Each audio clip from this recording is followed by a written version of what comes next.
गुरुपूर्णचिन्त्यै सदैव क्रियायात् ससुखोद्भवा दुःख सदैव चिन्त्यम्।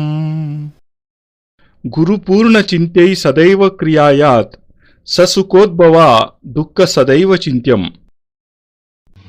मनुष्य सांस लेता है और पशु भी सांस लेता है। पशु भोजन करता है और मनुष्य भी भोजन करता है। पशु संतान पैदा करता है, मनुष्य भी संतान पैदा करता है। मगर वे हमसे ज्यादा समाज में उन्नतिशील नहीं है, समाज में गतिशील नहीं है। उनका किसी प्रकार से मान सम्मान नहीं है। धन के माध्यम से जीवन में ऊंचा नहीं उठा जा सकता है। सुंदर शरीर के माध्यम से भी जीवन में ऊंचा नहीं उठा जा सकता है। केवल जीवन में ऊंचा उठने की प्रक्रिया जो है वह केवल उस चिंतन के माध्यम से है जिसके माध्यम से एक सामान्य मनुष्य पूर्णता तक पहुंच सकता है। एक सामान्य नर नारायण तक पहुंच सकता है। एक सामान्य व्यक्ति उस प्रभु के दर्शन कर सकता है जो जीवन का आधार है, जो जीवन का चिंतन है। और यदि हम दर्शन नहीं कर सके तो हमारा जीवन व्यर्थ है। मगर ऐसी बात तो मुझसे पहले भी कई सैकड़ों लोगों ने आपको कही है। मैं तो इसमें नई बात कुछ कह नहीं रहा हूं। वो लोग भी यही कहा है कि हमें जीवन में प्रभु के दर्शन होने चाहिए, और मैं भी यही बात कह रहा हूं, जीवन में प्रभु के दर्शन होने चाहिए। और पिछले 1000 वर्षों से यही बात लोग कहते आए हैं और मैं भी कह रहा हूं। फिर अंतर क्या है? कहने और करने में मूलभूत अंतर है। अगर ये कहें कि हम लोग राम राम करेंगे, राम जी के दर्शन हो जाएंगे, तो नहीं हो सकते, ये संभव नहीं है। यदि हम कहेंगे कि भोजन भोजन करें और भोजन से पेट भर जाए, ऐसा संभव नहीं है। उसके लिए तो खाना बना करके पेट में डालने की प्रक्रिया करनी ही पड़ेगी। केवल मंत्र जाप और केवल ईश्वर का ध्यान लगाने से ईश्वर की प्राप्ति नहीं हो सकती, मानसिक शांति हो सकती है। ये दोनों अलग अलग अंतर है। हम जब ध्यान लगाने की प्रक्रिया करें और यदि हम ये कहें कि हम ध्यान लगा लेते हैं, तो यह केवल हमारी न्यूनता है, हमारी कमजोरी है, ये हमारा एक घमंड है, ये हमारा गर्व है कि हम ध्यान लगा लेते हैं। ध्यान आप लगा नहीं पाते। ध्यान का मतलब यह है कि हमारा अस्तित्व तो हमें ज्ञात ही नहीं हो, हमें पता ही नहीं पड़े कि हम बैठे हैं, हमें पता ही नहीं पड़े कि हम कुछ हैं, बिल्कुल डूब जाएं। ऐसा नहीं पता पड़े कि पास में कोई आवाज आ रही है या रसोई में कोई बर्तन की खड़खड़ाहट आ रही है। यदि वो कुछ आवाज सुनाई नहीं देती तो समझना चाहिए ध्यान है, अन्यथा तो ध्यान नहीं लग सकता है। और हमारे ऋषियों मुनियों ने, योगियों ने, साधुओं ने, सन्यासियों ने, इससे पहले भी जिन लोगों ने आपके सामने प्रवचन किए होंगे, उन लोगों ने यही बातें कही होगी कि ध्यान लगाना चाहिए, प्रभु का चिंतन करना चाहिए, मंत्र जाप होना चाहिए या राम राम करना चाहिए। प्रैक्टिकल कुछ तथ्य नहीं आया आपके सामने। और जब तक प्रैक्टिकल नहीं आएगा तब तक, अभी आप 45 साल के हो गए हैं, फिर यही सोचते सोचते 55 साल के हो जाएंगे, फिर 70 साल के हो जाएंगे, फिर समाप्त हो जाएंगे। और ये सोचते रहेंगे कि हमने राम नाम का मंत्र जाप तो किया था, या कृष्ण का मंत्र जाप किया था, या मंदिर में जाकर दर्शन किए थे। ये तो केवल आधार है, बेस है। इसके माध्यम से जो श्लोक में बताया गया है कि हमें एक मामूली मनुष्य से पूर्णता तक पहुंचना है, उस पूर्णता की परिभाषा क्या है? और यदि हम पूर्णता की परिभाषा ज्ञात नहीं है तो पूर्णता तक पहुंच नहीं सकेंगे। यदि हमें यह ज्ञात नहीं है कि कनॉट प्लेस पहुंचना है, अगर लक्ष्य मालूम नहीं है तो हम कनॉट प्लेस नहीं पहुंच के करोड़ बाग पहुंच जाएंगे। जाना तो कनॉट प्लेस, और कनॉट प्लेस का रास्ता मालूम नहीं है। और साधुओं ने, योगियों ने आपको कहा कनॉट प्लेस जाना चाहिए बच्चे, वही शांति मिलेगी। तो उन्होंने ये नहीं बताया कि किस तरीके से कनॉट प्लेस पहुंचे, और किस तरीके से। जब आपको तरीका ज्ञात नहीं होगा तो जीवन में उन्नति नहीं हो सकती, कनॉट प्लेस नहीं पहुंच सकते, प्रभु के दर्शन नहीं कर सकते। और प्रभु के दर्शन नहीं कर सकते तो प्रभु में विलीन भी नहीं हो सकते, और प्रभु में विलीन नहीं हो सकते तो पूर्णता प्राप्त नहीं कर सकते। इसीलिए वेदों में कहा गया कि, ईशावास्योपनिषद में कहा गया कि पूर्णमदः पूर्णमिदं पूर्णात् पूर्णमुदच्यते। हम पूर्ण हैं और पूर्णता में विलीन होने पर ही पूर्ण हो सकते हैं। हम तो, प्रभु ने हमें पूर्ण बनाई, 2 आंखें, नाक, कान, हाथ, पैर, कोई कमी तो रखी नहीं, प्रभु ने कोई कमी नहीं रखी। मगर यह पूर्णता, उस पूर्णता में पहुंचेगी तो पूर्णता प्राप्त होगी। ये एक अधूरी पूर्णता है। केवल मेरे प्रवचन से सुनकर के आप पूर्णता में नहीं पहुंच सकते, उसको जब आप प्रैक्टिकल रूप में अपने जीवन में उतारेंगे तो पूर्णता पहुंच सकेगी, पूर्णता प्राप्त हो सकेगी। तब उस प्रभु के साक्षात दर्शन हो सकेंगे जिनको शास्त्रों में ब्रह्म कहा गया है, कृष्ण कहा गया है, राम कहा गया है, बुद्ध कहा गया है, महावीर कहा गया है, जो कुछ भी उनके नाम रखे गए हैं। जब हम उनसे पूरे आत्मसात कर सकते हैं, एकाकार हो सकते हैं, उनमें बिल्कुल विलीन हो सकते हैं, उनमें अपने आप को निमग्न कर सकते हैं, और जब निमग्न कर सकते हैं तो उसमें जीवन में पूर्णता प्राप्त हो सकती है, जीवन में सफलता प्राप्त हो सकती है। फिर जीवन में बुढ़ापा अपने आप में कोई व्याप्त नहीं होता है, बुढ़ापा कोई तकलीफ नहीं दे सकता, फिर जीवन में अभाव को तकलीफ नहीं दे सकते, फिर जीवन में कोई समस्याएं तकलीफ नहीं दे सकती। क्योंकि जैसा कि मैंने इस श्लोक में बताया कि धन, यश, मान, पद, प्रतिष्ठा, ऐश्वर्य ये पूर्णता नहीं है। अगर ये सब पूर्णता होती तो बिड़ला जी तो पूर्ण हो ही चुके, फिर तुम्हें कोई कमी है ही नहीं और हमसे फिर ज्यादा सुखी होंगे। यदि पैसा ही सब कुछ दे सकता है तो बिड़ला जी के जीवन में कोई कमी है ही नहीं। मेरे कहने का तात्पर्य था कि ये भौतिक सुख हमें जीवन में पूर्णता नहीं दे सकते, ये केवल संतोष दे सकते हैं। ये संतोष की पिछले साल मेरे पास 4 लाख रुपए थे, अब 4.5 हो गए। बस 50,000 तुमने बेईमानी से, छल से, झूठ से, कपट से जैसे भी कमाए, 1 लाख रुपया कमाया और कमाने के बाद में अब आप 8-9 कपड़े तो पहन के आए, 4-5 कपड़े ही पहने। अब 5 लाख रुपए हो गए तो फिर 10-12 कपड़े पहनने चाहिए थे आपको, क्योंकि 1 लाख रुपए ज्यादा बढ़ गए इस साल। और फिर पहले 5 रोटी खाते थे, 15-20 रोटी खानी चाहिए आपको। रोटी 4 ही खाएंगे आप और कपड़े 4 ही पहनेंगे, चाहे 20 लाख रुपए होंगे चाहे 50 लाख रुपए होंगे। फिर हम उस आपाधापी में, उस भागदौड़ में, उस छल कपट में जहां गुजरते हैं, उसके माध्यम से हमें मिलता क्या है? मिलता तनाव और परेशानियां और बाधाएं, अड़चनें मिलती हैं, मगर उसके माध्यम से जीवन में पूर्णता नहीं मिल सकती। जीवन में हमारा मूल लक्ष्य केवल शास्त्रों का, वेदों का, पुराणों का, उपनिषदों का, आपका और आपके पिताजी का और आपके दादाजी का और आपके संगी साथियों का, आस पड़ोस का यह है कि जीवन में आनंद मिलना चाहिए। और आनंद और सुख में अंतर है। आप एक पंखा खरीद के लाएंगे घर में गर्मी में तो सुख मिलेगा, आनंद नहीं मिलेगा। आनंद अलग चीज है। आनंद तो यह है कि आप आनंद के साथ सो रहे हैं, मस्ती के साथ, और चाहे पंखा चल रहा है चाहे नहीं चल रहा है, वो आनंद है। यहां बैठे हुए हैं, सर्दी पड़ रही है और न पंखा चल रहा है और न कोई आपको ओढ़ने के लिए गर्म चाय मिल रही है, पहनने के लिए कपड़े मिल रहे हैं, फिर भी एक मस्ती के साथ बैठे हुए हैं, ये आनंद है। ये सुख नहीं है। सुख के माध्यम से तो भोग मिलेगा। जब मकान अच्छा होगा, जब पंखे होंगे, जब और उसमें रेडियो होंगे, ट्रांजिस्टर होंगे, टेप रिकॉर्डर होंगे, तो ये सुख तो है। मगर क्या टेप रिकॉर्डर होने से आनंद मिल सकता है? क्या आपके ऊपर पंखे हवाई जहाज चलने से या हवाई जहाज में बैठने से आनंद मिल सकता है? आनंद अलग चीज है। आनंद अंदर से पैदा होगा, सुख बाहर से पैदा होता है। बाहर से पंखा लगने पर सुख तो हो सकता है, हीटर तो लग सकता है, पर हीटर लगने के बाद भी आप टेंस में बैठे हैं, बहुत परेशानी बैठे हैं, पत्नी पत्नी की लड़ाई झगड़े हो रहे हैं, आप सोच रहे हैं कहां फंस गया मैं इसके बीच में, ये सारी कहां मेरे गले में फंस गई। ये जीवन में आनंद की उपलब्धि नहीं दे सकती। आनंद तो जब अंदर से आपके एक आवाज आएगी, एक चिंतन आएगा, एक ध्यान में डूब सकेंगे, एक जीवन में तृप्ति मिल सकेगी। जब जीवन में एहसास होगा कि मैंने कुछ प्राप्त किया है, मुझे कुछ उपलब्ध हो रहा है, वह जो उपलब्ध होने की क्रिया है वो आनंद है। और मैं फिर ये पूछ रहा हूं कि अगर ये नहीं है तो फिर हमारे जीवन में, पशु के जीवन में कोई अंतर नहीं है। हम भले ये अहमन्यता कर लें, घमंड कर लें कि हम महान हैं, बड़े हैं, हम पड़ोसी से ऊंचे हैं, हमारा मकान बहुत ऊंचा है, हम ज्यादा सुंदर हैं, यह केवल घमंड है। और इस घमंड के माध्यम से तो जीवन में कुछ भी प्राप्त नहीं हो सकता जो कुछ आप महसूस कर रहे हैं। हम भारतवर्ष में हैं और भारतवर्ष में एक बहुत महान शासक सिकंदर महान हो गया है, उसको महान कहते हैं।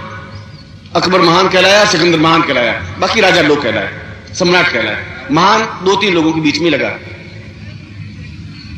और सिकंदर महान पूरा गजनी, पूरा रूस, पूरा यूनान, इन सबको लूटता हुआ और पूरे भारतवर्ष को लूटा। सैकड़ों हाथियों के ओहदों पर उसने हीरे मोतियों से भरे हुए हाथी गजनी ले गया, अपने देश ले गया। सोने चांदी से भरे हुए 2000 हाथी भर करके सिक्कों से अपने गजनी ले गया। कम से कम 10,000 औरतें यहां से उठा करके गजनी ले गए। इसलिए कि वो राजा था, इसलिए कि वो एक आक्रामक था, इसलिए कि यहां के राजा लोग उनका सामना नहीं कर सके, और इसलिए कि उसमें विजय होने की भावना थी, एक लूटने की भावना थी, एक छीनने की भावना थी, अपने आप को बहुत ज्यादा धनवान बनाने की इच्छा थी। जब उसकी मृत्यु निकट आई, जब उसको एहसास होने लगा कि अब मैं 4-6 घंटे में मर जाऊंगा और मेरी सांस रुकने लगी है, तो उसने अपने सैनिक को, उसने सेनापति को बुलाया, महामंत्री को बुलाया, उसने वैद्य को बुलाया। उसने कहा कि अब मेरी आयु कितनी बाकी है? वैद्य ने कहा महाराज अब आपकी नाड़ी टूटने लगी है, हो सकता है 3-4 घंटे और जीवित रहें, जो आया है उसको तो जाना ही पड़ेगा महाराज। उसने कहा कि उस सेनापति को कहा कि मैंने जो कुछ प्राप्त किया है उन हीरों का यहां ढेर लगा दो मेरे सामने, एक बार देख लेना चाहता हूं कि मैंने कितने हीरे एकत्र किए हैं, और उन सोने के सिक्कों का भी ढेर लगा दो, और मेरी जितनी रानियां हैं 10-12 हजार, उन सबको यहां एकत्र करके खड़ी कर दो, मैं मरने से पहले उन सबको देख लेना चाहता हूं। हीरों का ढेर लगा दिया, एक तरफ सिक्कों का ढेर लगा दिया, माणिक मोती मूंगे उनका ढेर लगा दिया, 12-13 हजार रानियां थी उनका ढेर खड़े कर दिए, उधर उनके बेटे पोते पोतियां थी, वो खड़ी हो गई और सिकंदर लेटा हुआ अंतिम घड़ियां गिन रहा है। और हीरों के ढेर को देखे तो गर्दन से पीछे मुड़े, इतनी ऊंचाई, इतना ढेर, एक एक हीरा 2-2 ढाई लाख का। तो आप कल्पना करें कि उस ढेर का कितना अंत होगा उन धन का। उसने सेल्यूकस को, अपने महामंत्री को पूछा कि ये सब मेरा है?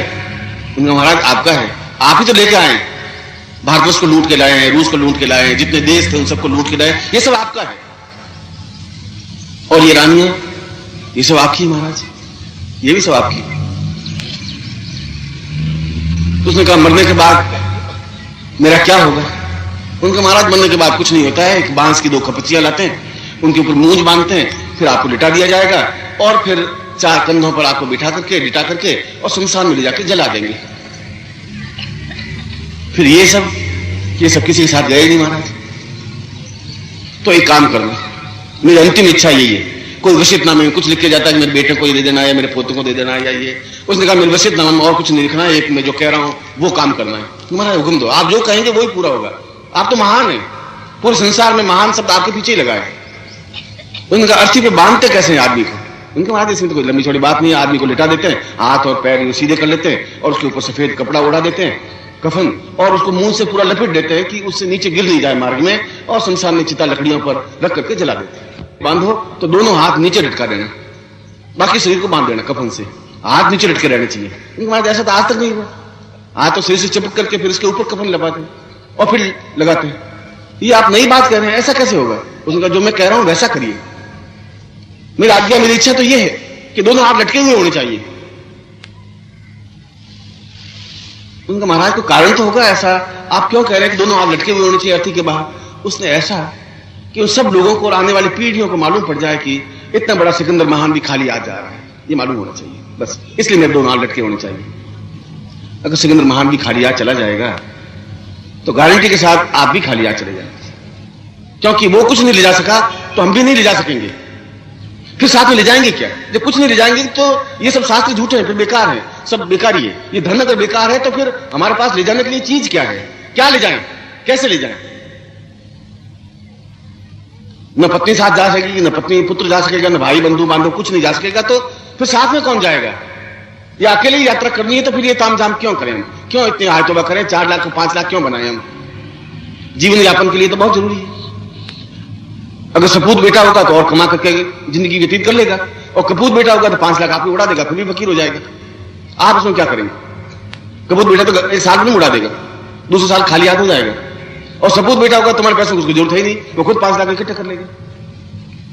और सिकंदर महान अगर कह रहा है तो सिकंदर महान ने एक ही बात कही, आप यूनान का इतिहास पढ़ें, उसने कहा कि मैंने जीवन में सब कुछ प्राप्त किया है, रास्ता बता सके जिस रास्ते पर चल करके मैं प्रभु में लीन हो सकता है, उस आनंद को प्राप्त कर सकता जो आनंद आम आदमी प्राप्त नहीं कर सकता। जो आम आदमी जिस पूर्णता को प्राप्त नहीं कर सकते, वो पूर्णता अगर मैं प्राप्त कर सकता तो आज मैं बहुत प्रसन्नता के साथ जाता है। आज मेरे चेहरे पर मुस्कुराहट होती, आज मेरे होठों पर हंसी होती, आज मेरे आंखों में आंसू हैं, आज मेरे हृदय में पश्चाताप है कि ये मैंने एकत्र करना चाहिए था, वो नहीं कर पाया। और सिकंदर तो चला गया, मगर एक इतिहास लिख के चला गया, एक विचार लिख के चला गया कि हमें जीवन में पूर्णता प्राप्त करने के लिए भजन गाने से और मंदिर में जाने से और हाथ जोड़ने से और आंखें बंद करके बैठने से पूर्णता प्राप्त नहीं हो सकती। यह केवल ढोंग है, यह केवल पाखंड है। हम अपने आप को समझाने की एक प्रक्रिया है कि हम मंदिर में गए, मंदिर में जाए, आपको मानस में वो घूम रहा है कि उनसे 400 रुपए वापिस वसूल करने हैं, तो इधर से होते हुए निकल जाऊं, 400 रुपए ले लूं, आप मैंने वो घूम रहा है। और आप मंदिर में भगवान के सामने खड़े कि उसको सद्बुद्धि आ जाए, 7 वर्ष से दिए नहीं, 4000 रुपए मेरे फंसे हैं महाराज, हे ईश्वर मेरे 400 रुपए दिलवा देना, तो ठीक है मैं इधर से निकल जाता हूं, मैं कल आपको जरूर 5 रुपए का भोग लगा दूंगा। अब 4000 रुपए लेने के लिए 5 रुपए का, तो आप सोचा इसमें नुकसान है, फंसे हुए रुपए तो ही, और 5 रुपए अगर देने से काम निकल जाता हो तो हमें क्या तकलीफ है? अब आप खुद सोच लीजिए कि मंदिर में जाने की प्रक्रिया आपकी क्या है। मैं आप में से अधिकतर लोगों की चिंतन की, डूबने की प्रक्रिया नहीं है। और ये बात सब लोग कहते हैं, मगर कैसे डूबे हम अपने आप में, आनंद मग्न कैसे हों, किस तरीके से पूर्णता तक पहुंचे, तरीका कौन सा, ये किसी ने नहीं बताया। ये सब ऊपरी ऊपरी बातचीत तो आपको सबको कही, मैं भी कह के चला जाऊंगा, अभी 1 घंटा हो जाएगा, प्रश्न करके चला जाऊंगा, आप कहेंगे गुरुजी बहुत अच्छे बोले, और मैं कहूंगा चलो मैं भी बोल के आ गया। मगर उस रास्ते को नहीं बताएंगे जिस रास्ते पर चल करके हम पूर्णता प्राप्त कर सकते हैं। तो आपके पास उस अंधेरे में टटोलने के अलावा कुछ नहीं रहेगा जो मैं आपको अंधेरा दे रहा हूं।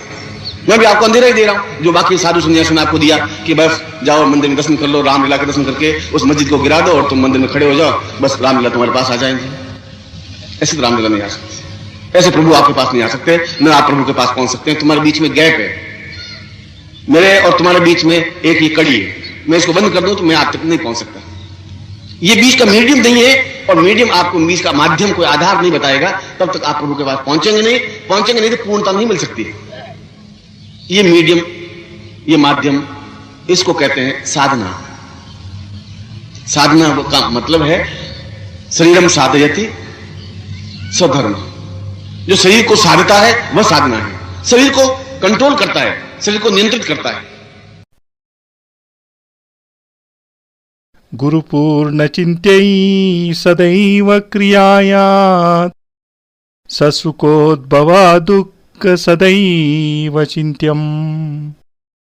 गुरुपूर्ण चिंत्यै सदैव क्रियायात् ससुकोद्भवा दुःख सदैव चिन्त्यम्।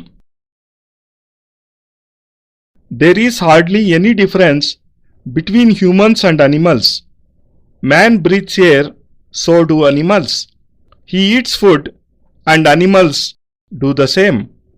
Animals reproduce, and so does a human. In the end, a human dies, and so do the animals. The only difference is that animals cannot think and do not realize that they should devote themselves in the feet of God. The animals cannot decide what to do and what not to do, but a human can. And he can meditate on how to attain the state of completeness. And only the meditation as to how to attain totality can elevate the human life to great heights. Thus, even a common man can achieve the greatness of God. He can realize the divine God who is the basis and true perception of human life. And if we cannot achieve this, even after being born as humans, then our whole life is useless. But these words have been repeated often, even before me, by several great men. What I am saying is hence nothing new. And even those men had said that we should realize the form of God in our lives. I too am repeating the same thing.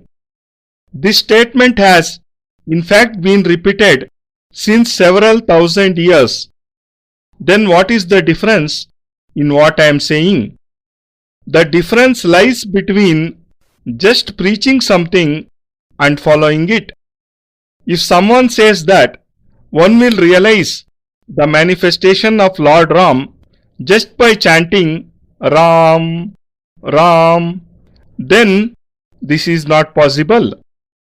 If we just wish for food and speak out that may our hunger be satiated, it simply won't. For this, we will have to prepare food and then eat it. Just by chanting a mantra and meditating upon God, we cannot realize the apparent form of God. Through it, we can only achieve mental peace. There is a difference between both these states. If we try to concentrate our mind through meditation and say that we are able to do so, then this is nothing but our shortcoming, our vanity, that we are able to concentrate our minds while the third person cannot. True concentration, real meditation means that we are not aware of our own existence. We should not know where we are or what we are. It is a process of losing oneself completely in divine bliss. In such a state, we should not be able to hear even the noise and commotion around us. And if one feels that he has reached a state where he cannot hear anything, then he should conclude that he is able to concentrate. Otherwise, concentration is not possible. Our sages, ascetics, yogis and the people who have been preaching have said that we should try to go into deep meditation. We should contemplate upon God. We should chant mantras and the name of God. Till now, you have had no apparent experience, and until you do so, just think that you are now 45 years old. Soon engrossed in such thoughts, you shall be 55 years old, and then 70 years old, and finally you shall die. You feel contented that you have chanted the name of Rama and Krishna and that you have visited temples. But these form only the foundation, the base.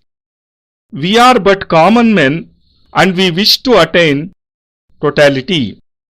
What is this totality? If we do not know what totality is, then we cannot achieve it. If we do not know that we have to go to Connaught Place, or if we do not know where this place is, then we won't be able to reach it.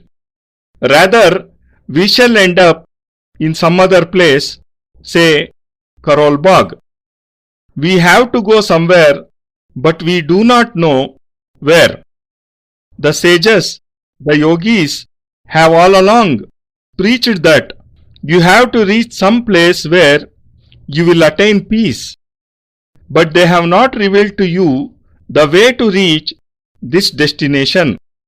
When you do not know the way, then you cannot progress in your life. You cannot reach your destination and you cannot realize the true form of God. And when you cannot achieve the manifestation of God, you cannot fuse yourself in the Almighty. Until you do not become one with the Almighty, you cannot achieve the totality of life. This is why it has been said in Ishavasyopanishad that we are complete and can achieve totality only by fusing ourselves in totality, that is God. God has given us a complete form: eyes, nose, ears, hands, legs. There are no physical shortcomings in this form, but it will attain the real totality only by coming together with the eternal totality, that is God. Our bodies in themselves constitute incomplete totality, and you cannot achieve completeness by just listening to my discourses. It is only when you make use of my preachings in your practical life that you shall reach the state of totality. And only on reaching this state will you be able to have the manifestation of God, whom the Shastras have called Brahma, Krishna, Rama, Buddha, Mahavira, and by several other names.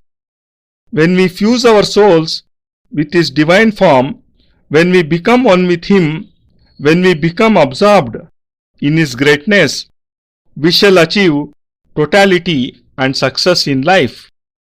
Then our lives shall become free from old age, ailments, problems, tensions, and then life shall not be able to give more anxieties to us. Because, as I have said in the shloka, that wealth, prosperity, respect, fame, and dignity do not constitute the totality of life. If these things meant totality of life, then Birla, India's topmost industrialist, must have achieved it. He must not be facing any problems. He must be happier than us. For if money is everything, then Birla must have no deficiency in life. I had returned from Mauritius some 15-20 days back, where some yajna for world peace had been performed. Before going to Mauritius, I had met Mr. Birla at his place. I blessed him and asked him if he was fine. He said, "Everything else is fine, but I am facing some financial crisis. Please do something about it, Guruji. Rest is okay." Now, when Birla can be in a financial crisis, then we are always bound to face such problems. Nevertheless, I said to him, "Don't worry, everything will be fine. Other than this, I hope there is no problem." He said, "Well, Guruji, what should I tell you? Actually, I am not able to sleep properly." I said to him, "Well, if you are not able to sleep, spend 2-3 lakh rupees and go and buy sleep from the market." He said, "Guruji, how can sleep be bought?" I said, "When you cannot buy sleep, then of what use is all your money? Of what use is your wealth?" He spends hours lying in the bed without a wink of sleep. At last, he has to take 2 or 3 sleeping pills, and only then does he go to sleep. We are more happy and contented than him. This is because we are able to pass away into deep sleep promptly at 8 o'clock. No amount of money can buy sleep. Money cannot satisfy hunger. Money cannot buy a healthy life, joy, or happiness. A beautiful body cannot be bought with money, and God cannot be bought with it. If you are beautiful and have applied cosmetics and perfumes, this does not mean that you will be able to see God. All these things are in fact useless. Then is there anything through which true joy can be obtained? Believe me, if there is some such thing, it cannot be one of these. For if Birla is in a financial crisis, if he has to spend sleepless nights, then we are better off, as we can at least sleep peacefully, for we do not have so many problems. He always says that he wishes to achieve the realization of God. I asked him, "What do you do for achieving the darshan of God?" He said, "I have had a temple built in my house. I do have a tight schedule throughout the day, but still I do manage to visit it, Guruji." He manages to visit it, and we come and sit here daily in search of true joy. Just think how much difference there is. We come and sit here on our own wish, while he visits it as an obligation. I don't want to criticize him, but I want to emphasize that worldly pleasures cannot grant totality to our lives. They can only offer comforts. You may feel contented that last year you had 4 lakh rupees and today you have 4.5 lakhs. Somehow, by hook or by crook, you have earned 50,000 rupees and then another 50,000. You have till now worn 4 clothes, and now that you have 5 lakh rupees, you should wear 10-12 clothes, for you are now richer by 1 lakh rupees. Earlier, you used to eat 4 slices of bread. Now you should eat at least 10-15 slices. But no, you will always eat 4 bread pieces and wear only 4 clothes, even if you earn 20 lakhs or 50 lakhs. Then, what do we achieve from all the troubles we take and all the deceit and dishonesty we resort to in order to acquire wealth? We only get tensions, problems, and anxieties in return. We do not achieve totality through this medium. The basic aim of our lives and the lives of all our relatives and friends is to achieve joy and happiness in life. This is what the ancient scriptures, the Shastras, Puranas, Vedas and Upanishads have expounded. There is a difference between contentment and joy, between pleasure and happiness. If you are feeling hot, you buy a fan. What you shall achieve will be comfort and not joy. Joy is something quite different. Joy means that you are able to sleep well whether there is a fan or not. If it is severely cold and you do not have anything to cover yourself with and still you remain happy, then this is true joy, not comfort. Through comforts, you shall only gain pleasure. You have a house with fans, furniture, radio, tape recorder in it. Then this is nothing but a life of comforts. But can a tape recorder give joy to you? Can you get joy by flying in an aeroplane? Joy is something else. Joy is generated from within, while comforts are acquired from the outside. You may gain comfort by using a fan. In cold, you can switch on a heater, but what's the use if at the same time you remain in tensions, have a quarrel with your spouse, and think, "Oh God, how did I ever get into this mess?" This is not the way to attain joy in life. Joy is something you shall feel flowing from within. A voice will be heard, a thought shall pervade your mind. You shall go into deep trance and you shall attain a fulfillment in your life. Then you shall realize that you have acquired something, and the process of this achievement is true joy. I ask you, if this is not so, then what is the difference between our lives and that of animals? We may feel vain that we have so many worldly possessions, that we are more well off than others, that we are more beautiful.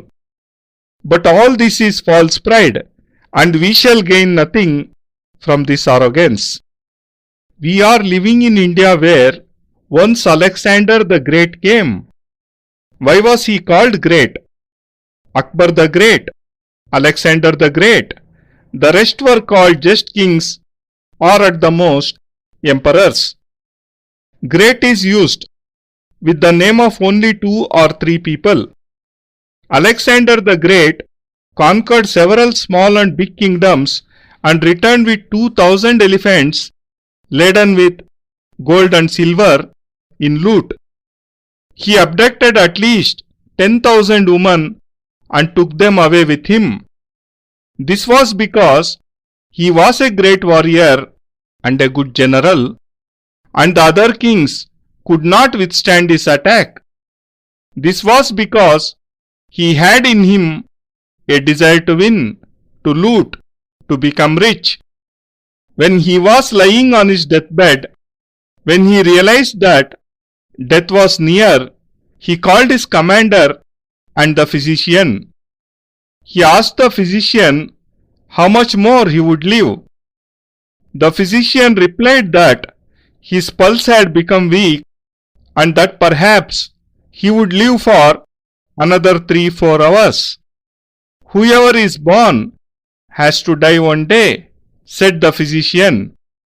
Alexander said to the commander, I wish to see whatever I have won in my campaigns. Bring it all here. A huge mound of precious stones, diamonds, sapphires was made on one side, and on the other a huge pile of gold coins was laid. 12,000-13,000 women stood around the bed where Alexander lay. He looked at all the wealth he had amassed. It was immense, and its value could not be calculated.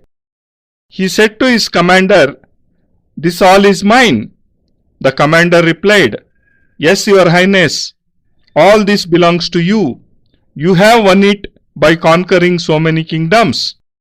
and these women, they too belong to you.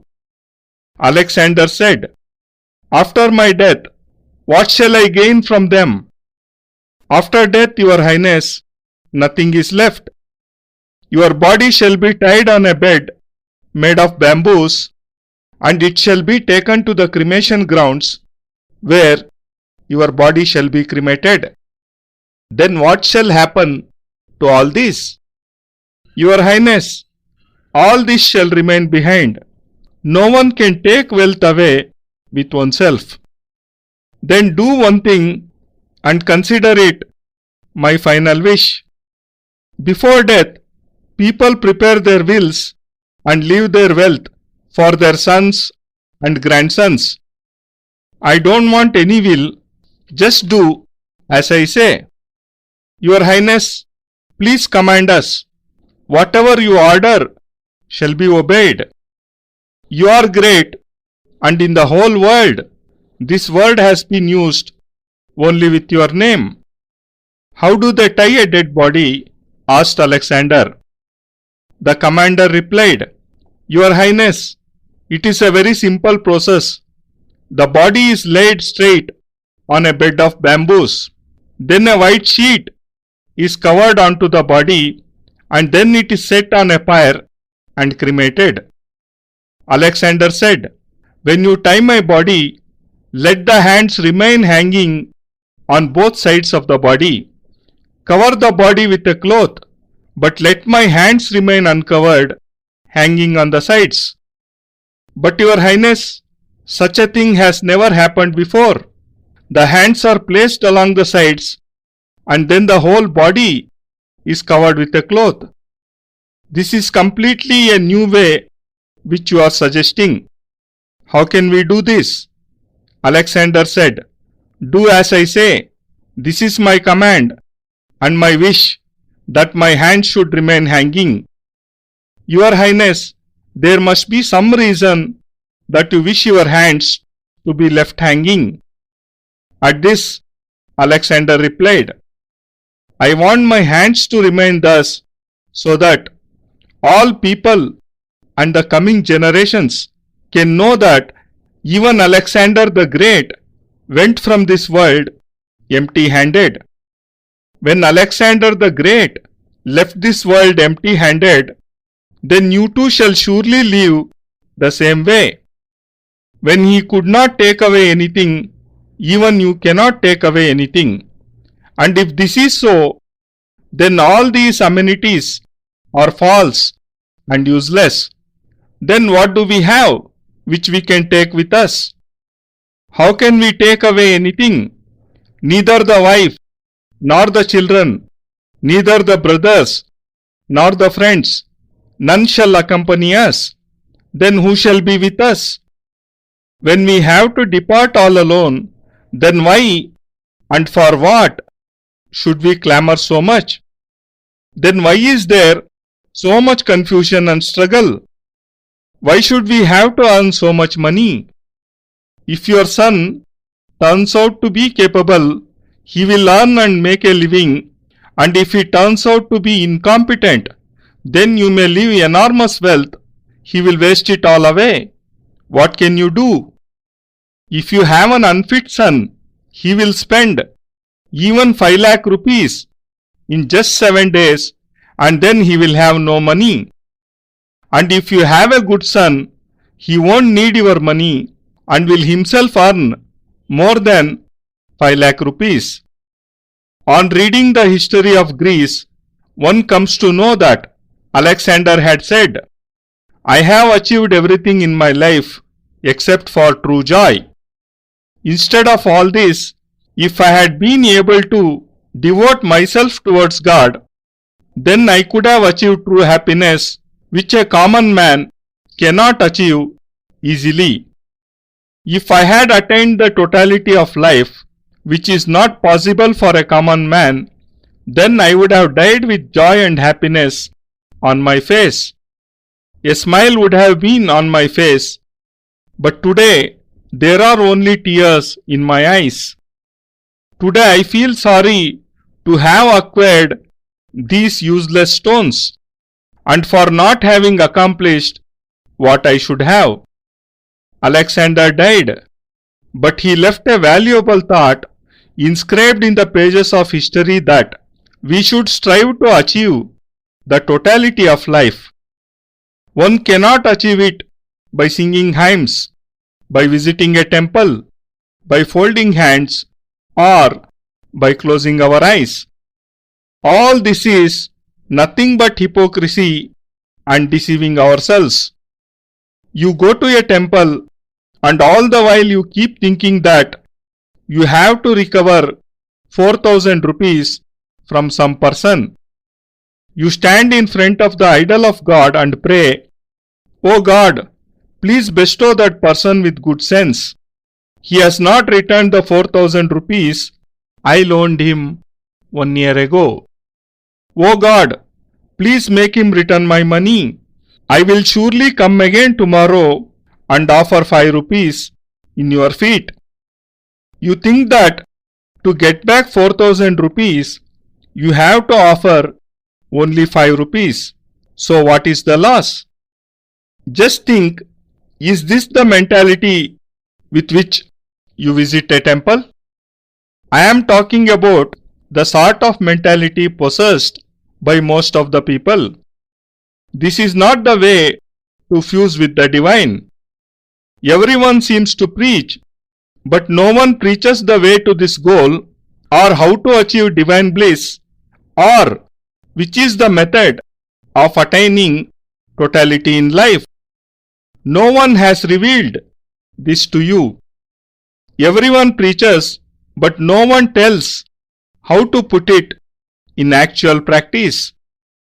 I will also finish speaking in 1 hour and will go away.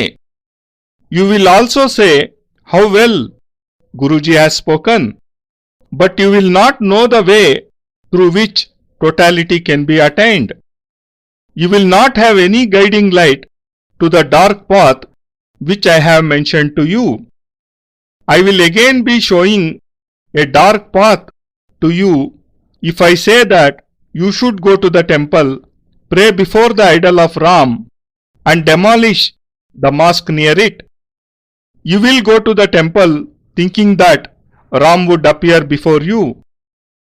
This is no way to realize God.